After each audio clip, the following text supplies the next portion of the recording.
Ladies and gentlemen, please welcome Cleveland Clinic's CEO and President, Dr. Toby Cosgrove.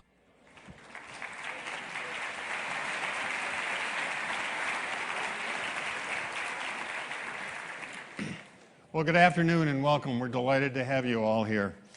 We have a special guest today, Vladimir Pozner, who is a broadcasting legend. He's frequently called the Russian Larry King. PBS describes him as Russia's most influential TV political talk show host. For more than 30 years, he has been the world's go-to guy for insights on the nation that Winston Churchill called a mystery wrapped in an enigma. Vladimir Pozner has 3 passports, US, French, and Russian. He was born in France, where his parents worked in the film business. They moved to the United States during World War II, and his father went to work for the US government. Vladimir might have been happy to spend the rest of his life in America, but there was one problem. His father was a Soviet spy. They needed to move in 1948, first to East Berlin, and then in 1952 to Moscow. Vladimir earned his degree in biology, but his love was language and literature and steered him in the direction of writing and journalism. Vladimir went to work in Novostek, the Soviet press agency. He contributed to publications aimed at influencing foreign opinion. In 1970, he made the move to Radio Moscow. That was when he discovered American radio and television. He wasn't like other Soviet spokespeople. He was logical, articulate, and charismatic. As the Cold War intensified in the early 1980s, Vladimir was a constant presence on American TV. He appeared on nearly every major news program. The rise of Mikhail Gorbachev in 1985 began the fall of communism. Vladimir tore up his Communist Party card. He moved to the United States in 1991 and worked for CNBC for 5 years. His book, Parting with Illusions, became a national bestseller and was on the New York Times bestseller list for 12 weeks. At the same time, he was building a new reputation as an independent journalist, broadcaster, and interviewer. In 1997, he moved back to Russia, where he hosted highly rated programs on radio and TV. He did a series on HIV, AIDS, and travel documentaries in the US and France. His current interview program, Pozner, is a bellwether of current events. Guests include Hillary Clinton, Mikhail Gorbachev, and leading Russian newsmakers. He's the winner of 2 Emmys and a Russian equivalent, the Teffy Award. On the personal side, he is the father of 2 and a baseball fan. He opened a French restaurant in Moscow and named it after his mother. Vladimir Pozner continued to court controversy. Today, he is at the forefront of a fierce debate on the media freedom in Russia. Please watch this video, which will tell you a little bit more about his life. For nearly half a century, the United States and the Union of Soviet Socialist Republics stood eye to eye. It was the Cold War. Both sides competed for the hearts and minds of the world, working hard to influence public opinion. Soviet Russia needed to give communism a human face. For millions of Americans, that face was Vladimir Pozner. From 1979 to the end of the Cold War, Vladimir Pozner was the best-known Soviet spokesperson on American television. Born in France, but raised in New York City, Vladimir Pozner understood the American mind. He appeared on the news, talk shows, and network specials. I will have a very serious problem as a Russian, but believe me, so will the rest of the world. He was an articulate spokesperson, witty, subtle, willing to skirt the edges of the party line. It'll be again a case of when Russia sneezes, the rest of the world catches cold. And when Henry Soviet leaders wouldn't let him leave the country, but he appeared by satellite on ABC's Nightline, NBC, CBS, CNN, and the BBC.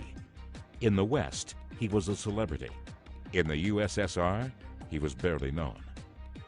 In the mid-1980s, Vladimir Pozner co-hosted two unprecedented interactive programs between Soviet and American citizens. As communism crumbled through the late 80s, he resigned from the Communist Party and the State Committee of Television and Radio, protesting official censorship. He moved to New York and began the next phase of his life, a best-selling book and a place on American television. Today, Vladimir Pozner lives in the new Russia, one of the most respected media figures in the country.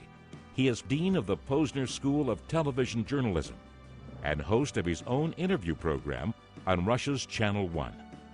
As a journalist, Vladimir Pozner has won numerous awards. As a cultural figure, he holds a unique place in history, a bridge between two distinctively different eras, and a lasting symbol of the desire for peace and understanding among nations. Please welcome my friend, Vladimir Pozner.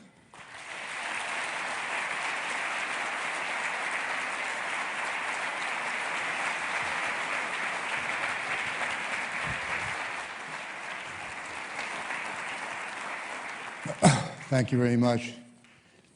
I've never had a build-up. This is somewhat overwhelming.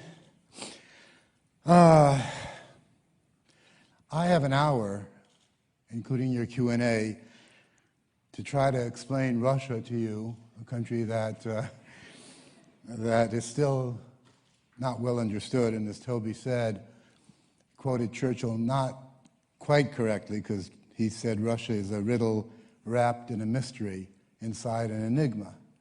And that pretty much reflects the view that many people still have about Russia. And there's a whole mythology about who Russians are and what Russia is like or not like. So let me try to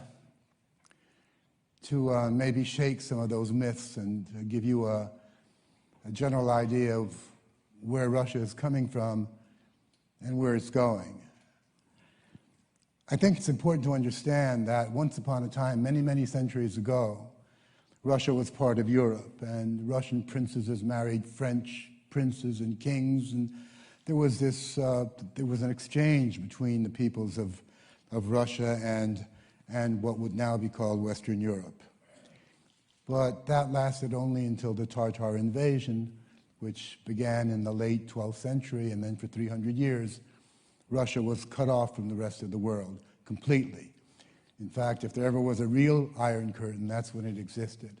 It disappeared off the face of what was then the earth. And then 300 years later, when finally Russia liberated itself, threw off the Tartar yoke, and traders from Great Britain, France, and so on started coming to Russia, they found a country that they completely could not understand. Everything was different from what they were used to. It was a different country. People looked the same, but acted differently. And that view, to a certain extent, still exists. I have a friend who says, if we look different, if we were polka-dotted or striped or of a different color, then the West would not expect us to be the same as them. But we look exactly like them, and therefore they say, why aren't you like us? Well, it's because of a very different history. But that goes way back to those times. And ever since then, Russia has been a kind of a mystery, sometimes threatening, sometimes not, but never fully accepted as in the family of nations, if you will, by Europe and later on by the United States. I think it's important to understand, when you talk about Russia and the United States, two countries that have pretty much determined the 20th century, to say the least. When you look at how different the two countries really are, there are people who say, oh, the Russians and the Americans are very alike. Nothing could be less true. They're not alike at all. Think about how America was born as a democracy, as a result of a war of independence, and born on the basis of certain ideals expressed in documents such as the Declaration of Independence and the Bill of Rights and the Constitution, at a time when in the world there was no such country. There were kings and emperors and all of that, but this was the first modern democracy. And there was also something called the American Dream, which goes back when? Back a long time. The idea being that if you were an American, if you were born here, or if you came here, you could be whoever you wanted to be, provided you tried hard enough. And then you have Russia, a country that, first of all, had its own slaves, but of its own people, not imported, not brought over from Africa, for instance, but the people were turned into slaves. And they lived as slaves until the beginning, well, until 1861, when they were freed. It was a country that had never known democracy. It was a country run by the czars. And there was a very short period of time between approximately the 1880s and the beginning of the 20th century when Russia began to develop a market economy, began to have certain elements of democracy. And that didn't last very long because of the revolution of 1917 when the Bolsheviks came to power. There is nothing in common between Russia and the United States in that sense, or between Russians and Americans. The characters are very different. The mindsets are very different. Interestingly enough, there were relations between Tsarist Russia and the United States. In fact, the first ambassador to the court of Russia was a man by the name of John Adams, who became the fourth president of the United States. And one more ambassador, Buchanan, who was the 15th president. So there was a certain relationship, not a very close one, but there was one. But after the revolution, the United States no longer recognized the legitimacy of what was then called the Soviet Union, and that lasted for a long time, until 1932, until President Roosevelt was elected, and that was when the Soviet Union was recognized by the United States. The relationship between the two countries was always one of suspicion, a certain tenseness, and then, of course, the Soviet system, which was a system basically against all kinds of what you would call private ownership, against what generally might be called capitalism, led to fear of that country. I don't know to what extent you remember things or know such things as the Palmer raids of the 1920s, Sacco and Vanzetti, the Red Scare and all of that, but that was part of the reaction to the appearance of the Soviet Union. So this relationship, well before the Cold War, well before the Iron Curtain, was already a very difficult one. For the Soviet Union, for the people living in that country, this experiment of creating a new society, which was supposed to be a society of true equality, where there would be no rich but no poor, where everyone would have the same access to everything, be it medical care or education, and it wouldn't depend on status, on money.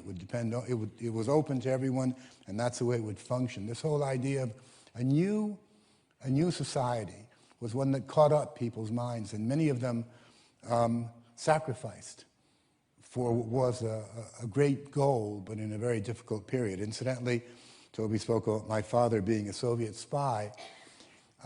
He was a Soviet agent in the sense of he helped and worked for Soviet intelligence, as did a lot of foreigners who believed in this great experiment. People like Burgess and Maclean in Great Britain, who were brilliant Cambridge graduates and then members of the UK government, and were in fact working undercover for the Soviet Union. This great idea that many people thought was the future, especially those who'd gone through the great crisis of 1929 and what happened during those times. The people, most of the people, the overwhelming majority of the people in the Soviet Union believed profoundly in their system. I know that you may find this hard to believe, but it's a fact that there were some who didn't, and there were many who emigrated. But by and large, This was a nation of true believers. And as I said, people sacrificed many, many things for these beliefs, and some people sacrificed their lives. And then one day, or should I say gradually, but finally one day, they were told that this had all been a terrible mistake, and to a certain extent, a lie.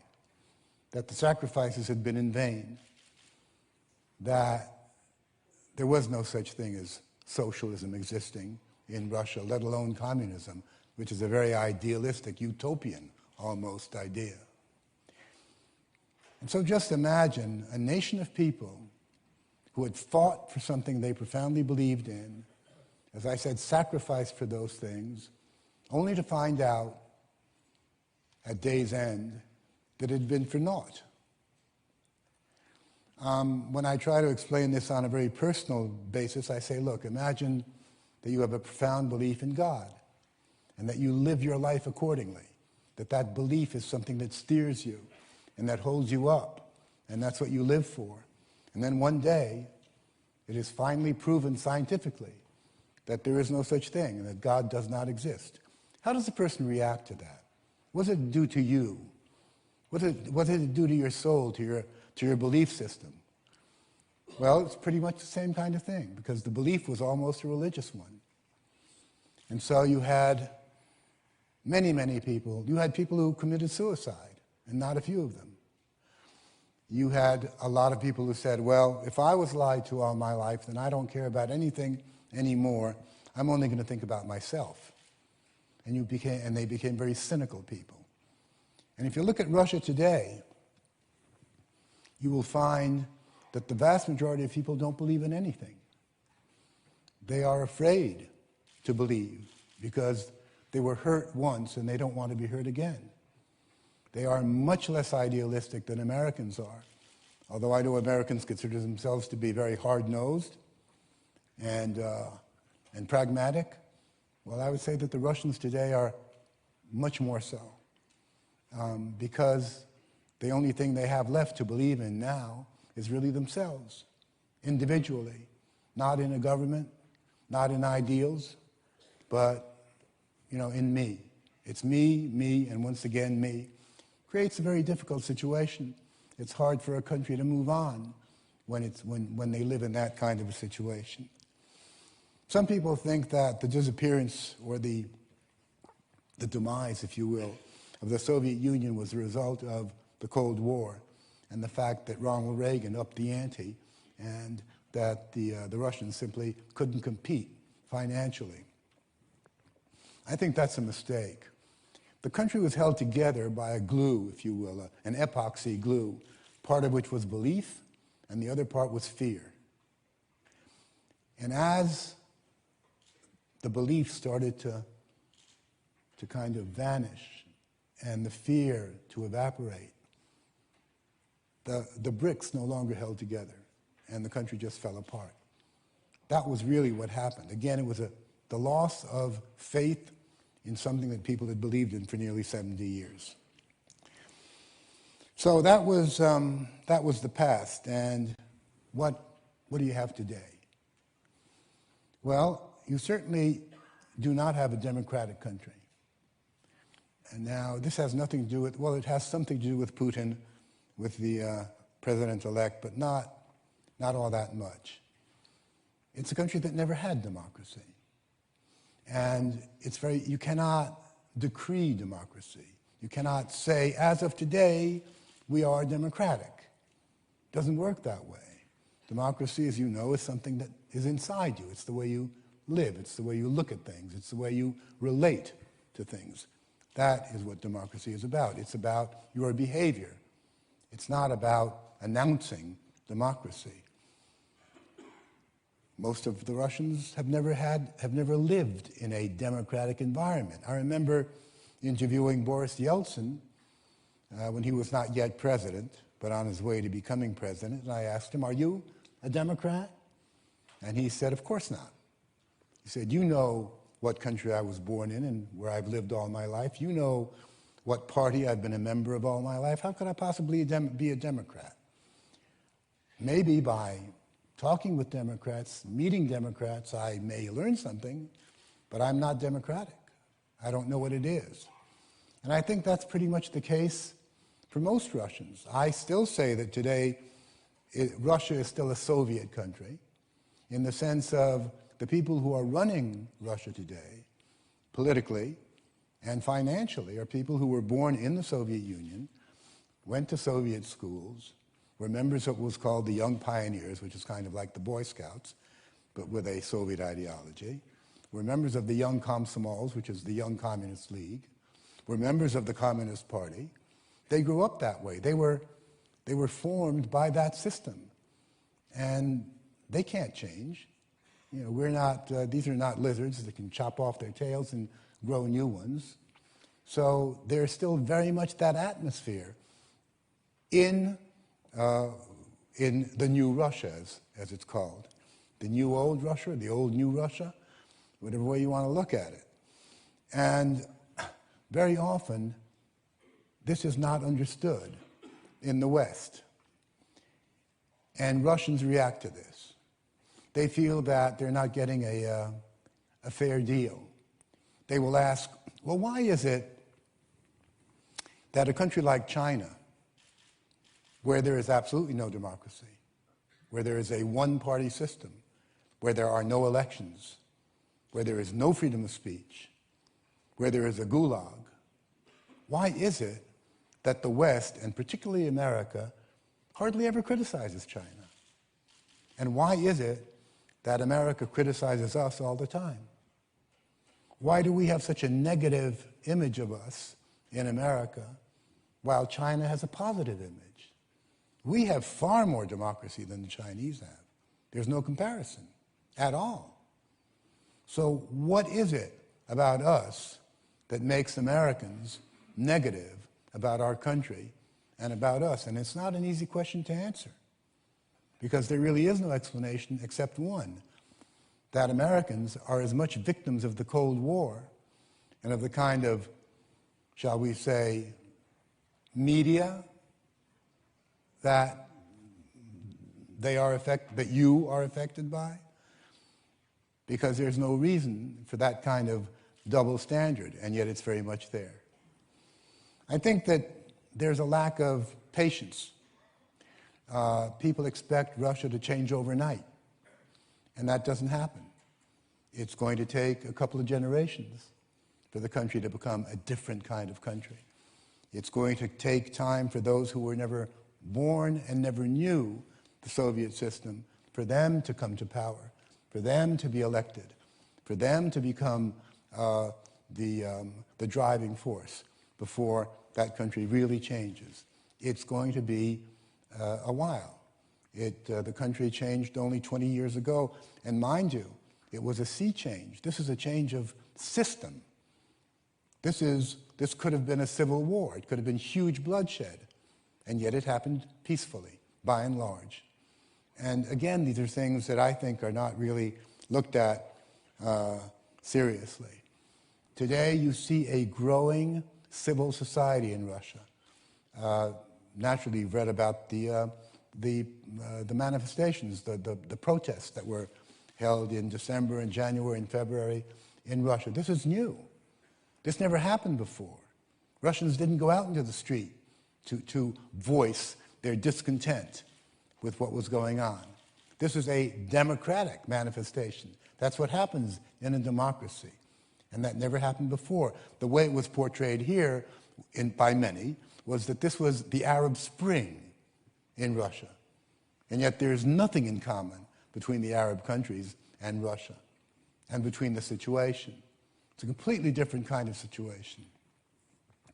And yet there were pretty well-known Americans saying this, like, Senator McCain saying that, here you go. Or recently, Mr. Romney and his statement about Russia being the number one geopolitical foe of Russia, of the United States. Now, when this comes back to Russia, Russians say, what's going on here? Is this the reset button, or what is this? The Russians have as much of a problem with Americans as I guess Americans have with Russians, and on an equal status, if you will. It would be a good idea if more and more Americans could travel to Russia and vice versa. And the reason I keep underlining this is not because I'm a citizen of both countries. It's because I feel very strongly that these two countries have a role to play, especially considering China. I don't know to what extent you share my view, but I happen to believe that China is a very dangerous country today and becoming more and more dangerous. And I do believe that together, Russia and the United States are the only force that can kind of stave off a very aggressive China that believes that its time has now come. It sees the United States as a power that is going downhill, and as Russia as a power that is no longer a power. And you can see that in the policies. These are some of the things that I think should be thought about very carefully. There once was one of probably the greatest political jokes were the ones told by Soviets. They came up with these great stories about themselves, and there was one about an international conference that was held to determine the ethnicity of Adam and Eve, because the Bible has nothing to say about that. And the French delegate got up and he said that clearly they had to be French, because who but a French woman would give up paradise for love? And the British delegate said I respect my French colleague, but clearly they were British, and more exactly English, because only an English gentleman would give up paradise for his lady. And the Soviet delegate said, this is bourgeois beliefs. I mean, they were Soviet. I mean, we know this.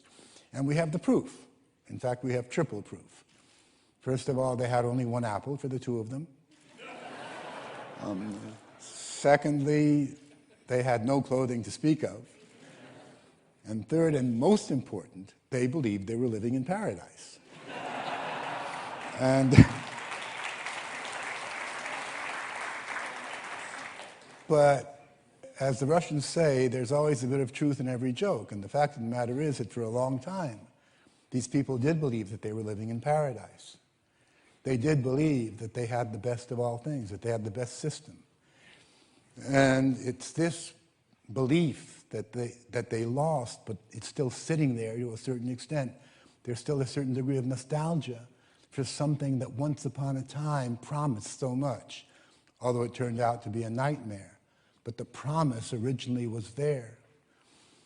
So you're dealing with a very complex people today and a very complex issue, and a very proud people. And perhaps I think I should also tell you about the fact that during the Soviet times, there was no anti-Americanism at the grassroots level, or very little of it. Russians were not anti-American. There was anti-American government, anti-American policy, but not anti-American people. And that's changed. Today, the average Russian is certainly far more anti-American than he was during the bad times, or what people call the communist times, although there really was no communism, but that's a different question.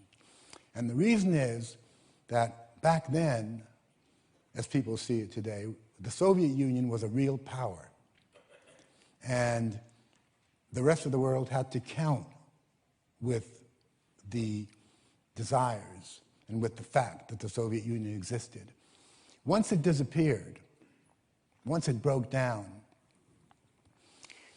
the world, and especially the United States, kind of said, well, now they're no longer of any interest.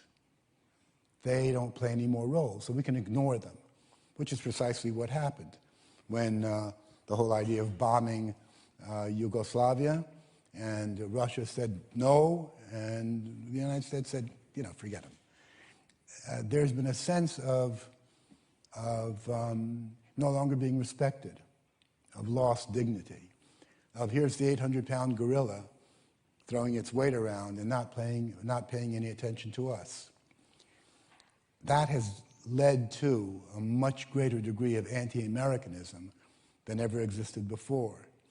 And one of the reasons for Mr. Putin's popularity in Russia, and one of the reasons why he was elected once, twice, and now a third time, is because he turned the country around, brought it back to its feet after Yeltsin, and has kind of made the rest of the world pay attention to Russia once again.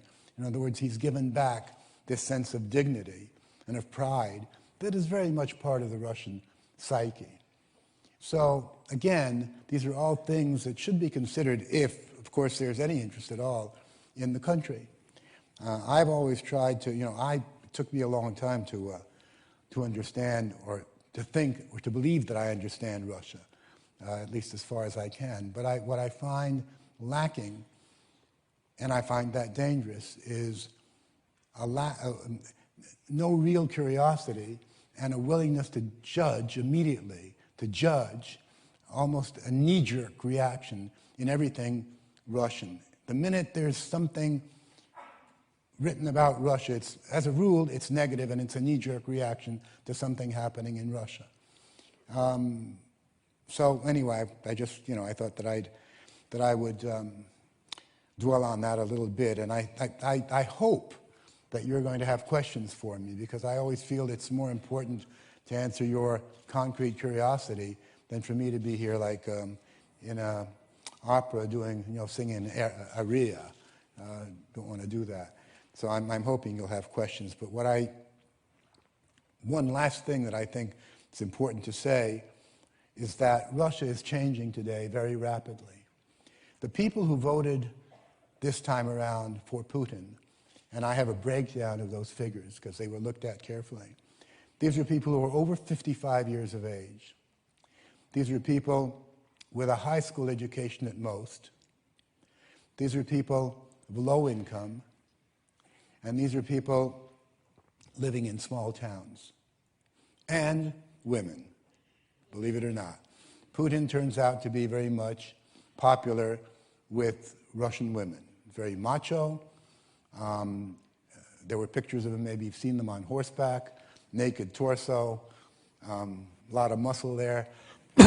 No, plus the fact that he has some power, which they say is very attractive. I don't know about that. I couldn't judge. There's no glass here, right? So I can drink it straight from the bottle. Is that the way it works? So these Russians, my God,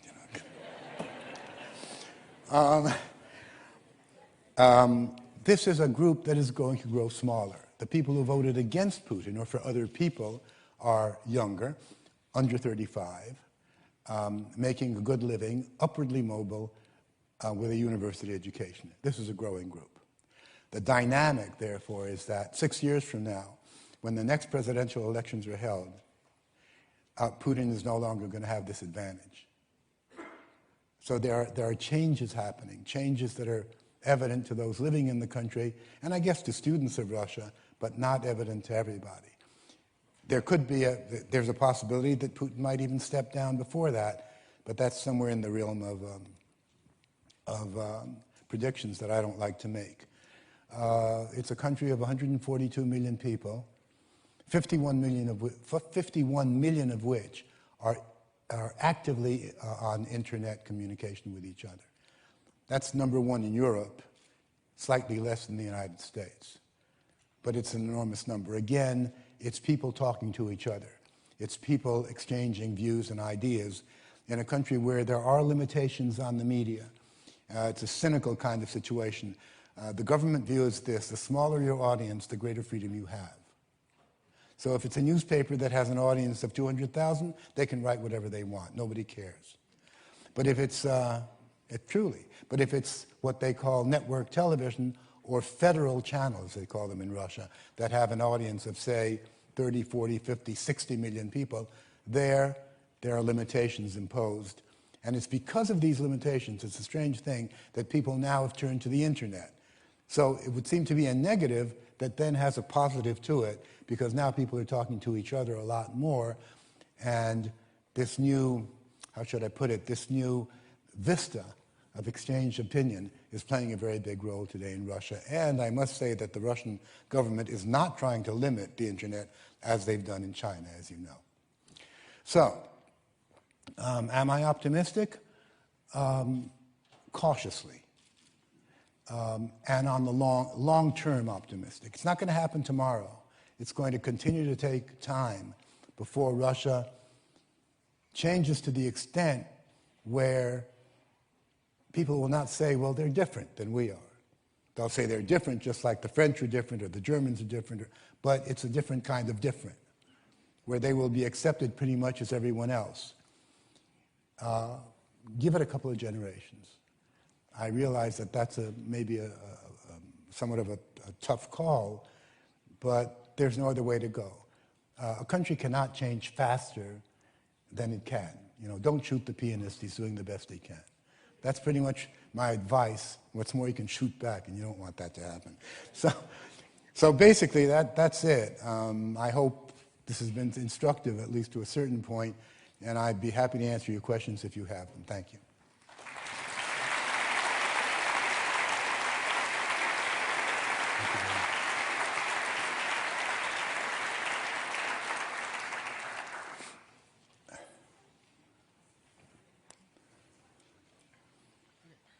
Mr. Pozner, you know, I think one of Russia's greatest strengths, if not its greatest strength, is its natural resources. Do you think that its vast wealth and natural resources can speed up democracy or slow it down? Well, right now, I think those great natural resources are slowing it down. I think that kind of wealth is not conducive to looking for innovation, for looking for diversification. I think it's almost like a drug. You're sitting on it's like, you know, you're shooting gas and oil into your system because it brings back huge money. It's this cushion. It's a very comfortable situation where you're raking in money without making really much of an effort. And I don't think it helps the development of the country. It's clear that, you know, Russia cannot compete with the rest of the world in any real area of production except natural resources. To begin with, natural resources are finite. At some point, there won't be any more of them. And secondly, a country, I mean, you find yourself then in the situation somewhat akin to some of the Arab countries, which is a very retarded kind of society. So in my opinion, no, it does not help at all. And one of the ideas is that real efforts have to be made to diversify the economy. Sir? Yes. The question I had is, our biggest problem right today is Iran. And I don't think Russia is helping us in solving that problem. In fact, you've made it more difficult for us. Do you agree with that comment or not? Well, I don't agree that Iran is your problem. I mean, it's not a specifically American problem. Well, we think so. Well, frankly, I think it's much more of an Israeli problem, seriously speaking. Yeah, well, we're right there. Okay, fine. You know, I recently, about a year ago, I was in Iran. There was an outside chance I could interview President Ahmadinejad, and I wanted to. I really am interested in this gentleman. And so I decided to go there as a tourist and just travel around and take a look at this country. I know, you know, I have a certain knowledge of ancient Persia, but I don't really know anything about Iran. And I met with a lot of people who really don't like the leadership, really not. And these are people whose friends are in jail and things like that. And when I asked them, well, do you think your leadership is trying to create nuclear weapons? And all of them, at different points, said, we don't know, but we certainly hope so. And I said, but why? And the answer was, look, all of the countries surrounding us have nuclear weapons. India has them. Pakistan has them. You Russians have them. The Israelis have them. Why can't we have them? And it's a tough question to answer. I would have thought that if the president of Iran came out and said so openly, yes, we do, we want to, and here's why, it might have been more intelligent than saying we don't, when in fact actually everyone believes that they do. Now, that's on the one hand, just to give you that. The Russians now. There are such things as geopolitical interests. The Soviet Union used to have a lot of sway in that part of the world. Iran, Iraq, Iran not being the Arab world, as you know, and then the Arab world. After the end of the Soviet Union, after all the turmoil, Russia lost its influence. It's trying to get it back, which is one of the reasons why I think it has a totally mistaken policy vis-a-vis Syria, a wrong policy vis-a-vis Iran. But this has to do with the game of politics. It has nothing to do with, how should I put this, with any great moral ideas. I don't believe that most countries practice a certain policy because of morals. What they're looking at is interests, geopolitics. I fear very much that eventually someone's going to bomb Iran. And if you think that that's going to help, I think it's a mistake. Look what happened in Iraq. Have things gotten better in Iraq as a result of what happened there? More people are killed every day in Iraq today than in the times of that terrible dictator. Have things gotten much better in Afghanistan? We all know that they haven't. This idea of a military solution to a problem that is not military just doesn't seem to work. I can't say I agree with the policies of Russia vis-a-vis those countries. Incidentally, something I would not have been able to say not that long ago. But I don't think you should look at it as the way you've put it, that this is an American problem and you Russians are not helping us with our American problem. That shouldn't be the way to look at it, I don't think. Well, we are the world's leader. And maybe you don't accept in that. what sense are you the world's leaders? I'm sorry? In what sense? I mean, medically speaking or economically speaking? Whenever there are problems in the world, we're looked to doing something about it so that no war occurs and that we can resolve this problem in a sensible way. Well, let me put it this way. That's what I mean by the leadership. Well, and it seems to me that what we're leading up to is if Iran gets an atom bomb, there are going to be all kinds of problems in the Mediterranean area, as you well know. And that's the issue I've really raised the question about. And well, I agree. Let me put it this way. Let's agree to disagree. Because I don't think that today America is offering the same kind of leadership that it once upon a time did. I don't think American leadership is seen that way anymore, both by Europe and not only in Europe. I think things have changed, not for the best. And I believe that's the result of perhaps certain mistaken policies. And I don't think Americans should see themselves as world leaders because that gives an impression of being somehow superior to the rest. I don't think there is such a thing as a superior country. There are more powerful and less powerful countries.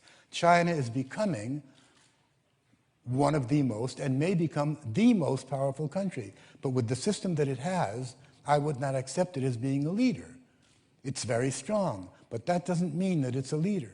I think leadership has more to do with morality, with justice, and so on. And I don't believe today, it's a personal thing, that you're totally right when you say that America is the world's leader in that sense. Now, you may disagree with me, that's fine. Sir. Hi, Mr. Pozner. Thank you for being here today. It's an honor and a privilege to listen to you in person. You are an accomplished individual, a world traveler, hold numerous passports. I myself, hold the lucky Belarusian passport myself. But I just want to ask you, considering the socioeconomic and political aspects of the current modern world, if you had to do it all over again and once again were 25 years old, what country would you want to begin your profession in, and what field of profession would you pursue? That's an easy question. The answer is I don't know. No, frankly, when you start talking about, who knows how my life would have changed, and 25 years ago, how could I know what would happen later? I don't think anyone can answer those questions, not really. I think I've been very lucky in a certain sense because it's given me experience that you rarely get, but it's also a trade-off because I've moved around so much that I don't have the same kind of roots and the feeling of belonging the way most people have, which is something I sometimes envy. So I don't think I can answer your question, honestly. I know that I'd want to be a journalist anyway, which is something I didn't know I wanted to be. I just totally accidentally fell into that. I've been very lucky, I guess, again. So journalist, yes. As for where I wanted to, well, you know, I would have liked to have lived in ancient Greece.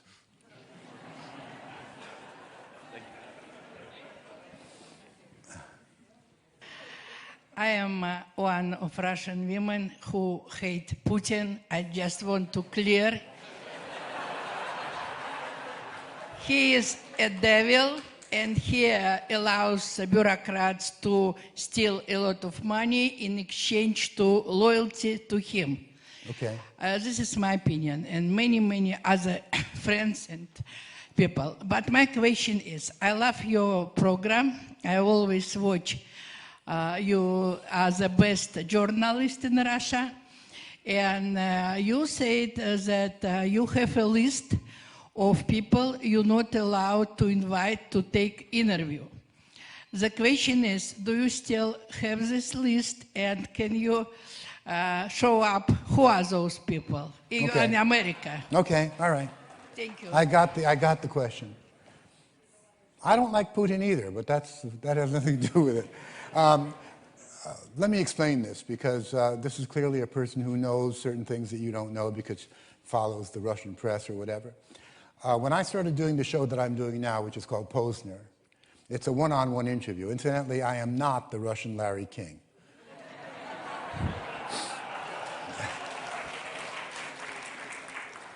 I don't work for Channel One, which is probably the largest Russian network. I produce the show, and it's bought by the network. So when I proposed it to the general manager, I said, look, there are probably some people, this is 3.5 years ago, there are probably some people that you can't have on the air. The government does not want them. The government controls this particular network. Tell me who they are. I guess I pretty much know, but, you know, tell me. And either I will say, okay, I agree to this, and then I'll do the show, or I'll say I don't agree, and then there won't be any show. But either way, if I agree, I don't want you adding people to those names. And so he gave me 7 names, which I'm not going to give you.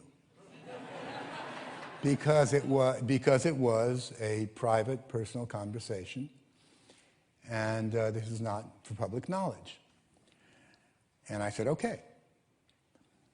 And those were people who have still not been on the air on any of the major television networks.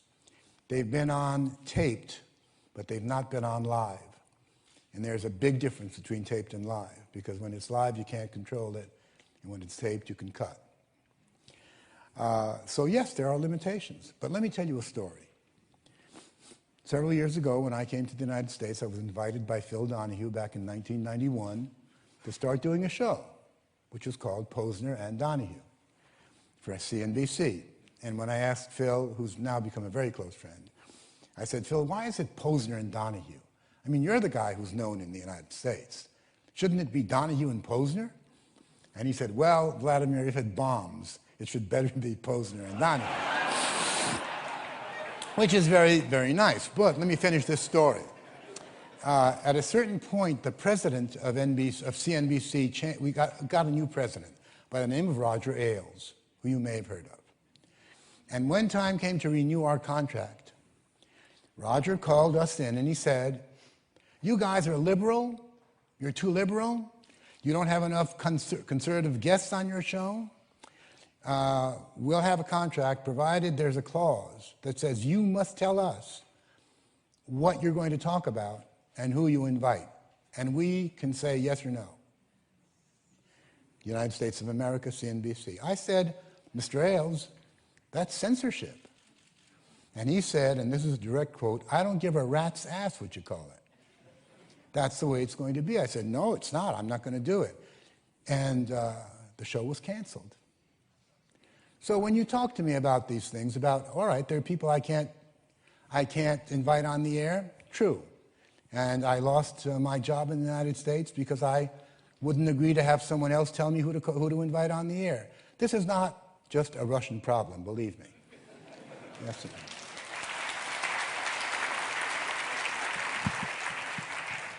We were in beautiful downtown Moscow 3 weeks before the Berlin Wall came down. And the fear of the citizens and the control of the central government was palpable in everything that you ran into. What would that be like today? Well, you were there at a time when you couldn't even compare it to the fear that existed before.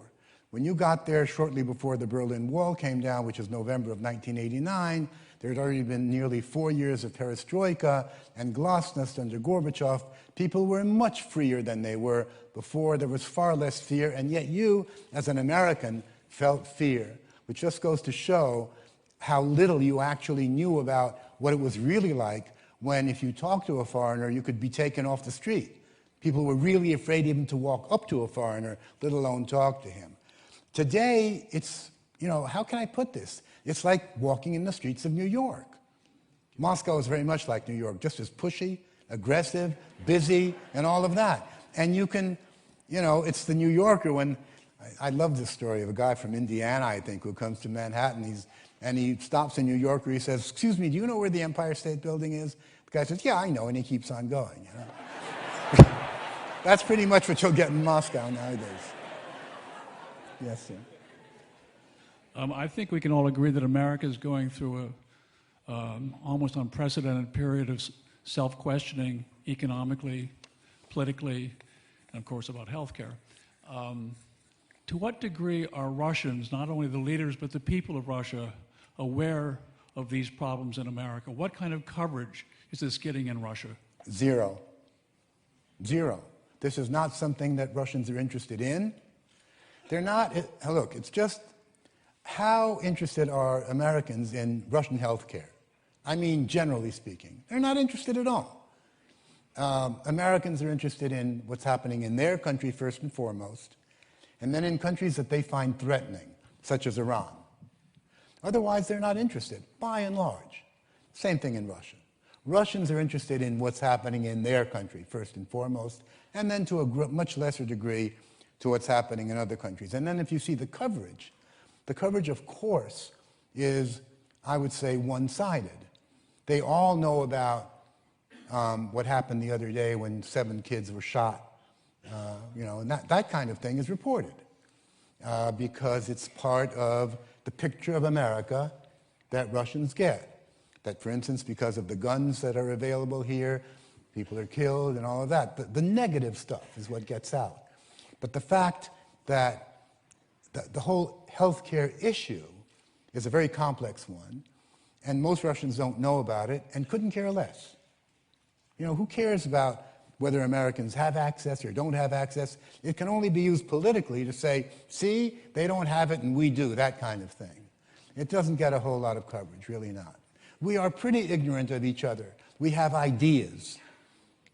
Americans are, and then, and vice versa. Russians are, and then you get this general picture. I remember when I was doing this documentary on the United States, which incidentally brought me to Cleveland, and I did a piece on the Cleveland Clinic as part of that. One of the questions we asked everybody in America as we traveled through the country was, please complete this sentence for me. To me, being an American means, and we were down in a place called Miami, Oklahoma. Believe me, this is not Miami. This is, it's a tiny little nothing of a town.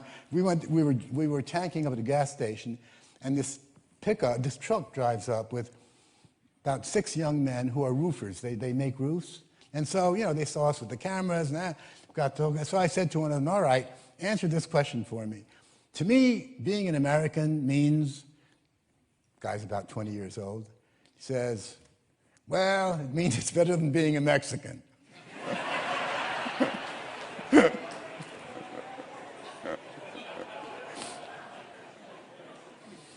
Hello, Mr. Pozner.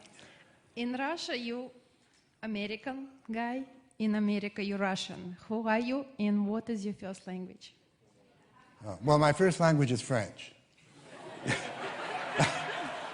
I was born in France of a French mother, so my first language, and the only language we were allowed to speak at home, was always French. I'm a mix. I'm certainly not. I don't feel Russian. When I arrived in Russia, I was 19 years old. It's a bit late in the day to become part of something, in the sense of emotionally becoming part of it, not rationally. In New York, I was the all-American kid from New York City. I had a paper route. Joe DiMaggio was my #1 guy. You know who Joe DiMaggio was? No?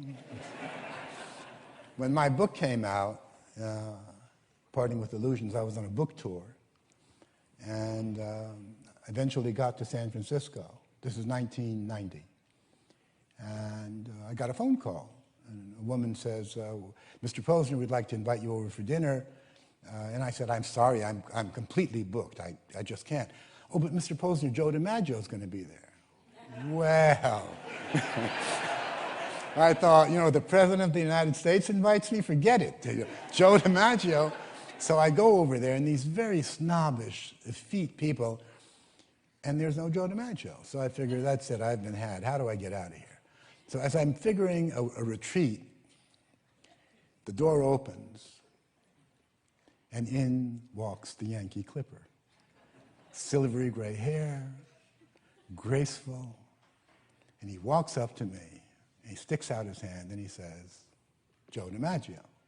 And I say, blah, blah, blah, blah, blah. And I'm 7 years old all over again, And he says, I brought you something. And he puts his hand in his pocket, and he takes out a baseball, and he gives it to me, and on it says, for Vladimir Pozner, a man I've always wanted to meet. That's it. My life is done. So I guess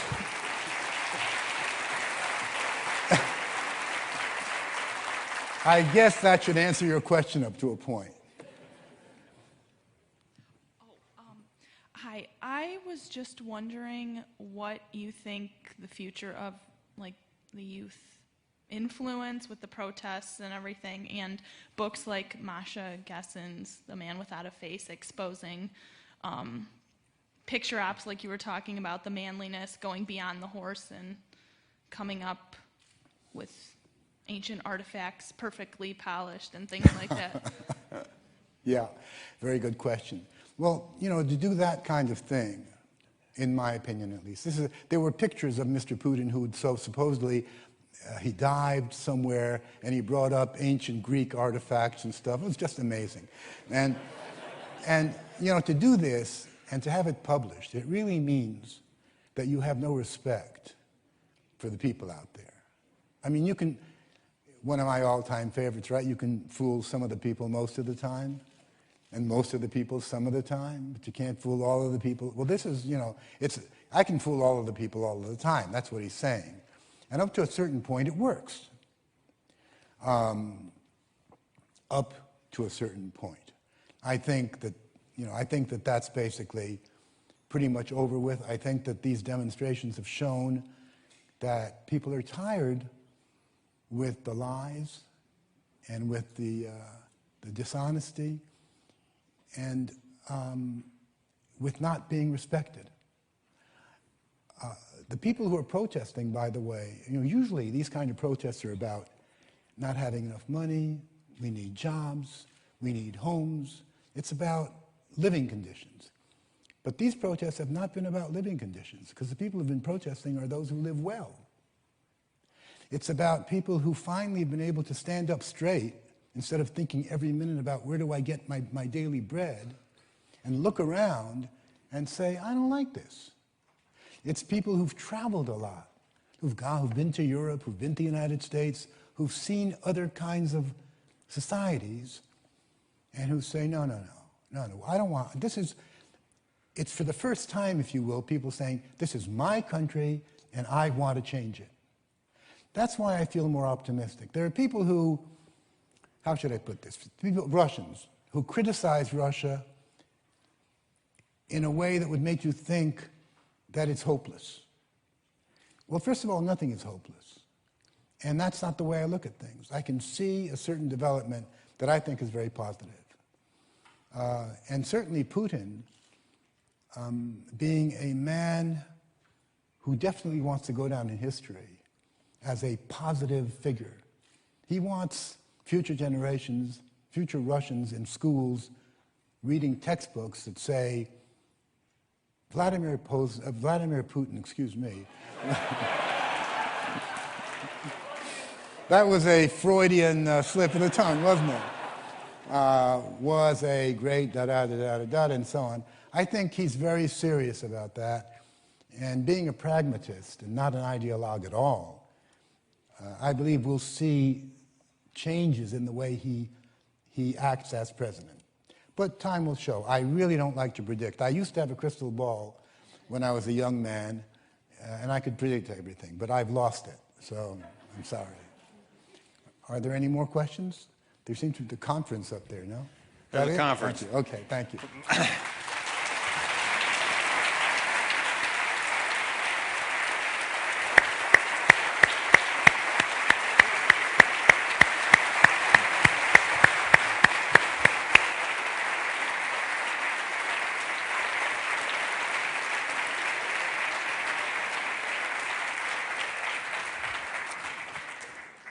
When you travel with Vladimir in Moscow, it is like traveling with a rock star.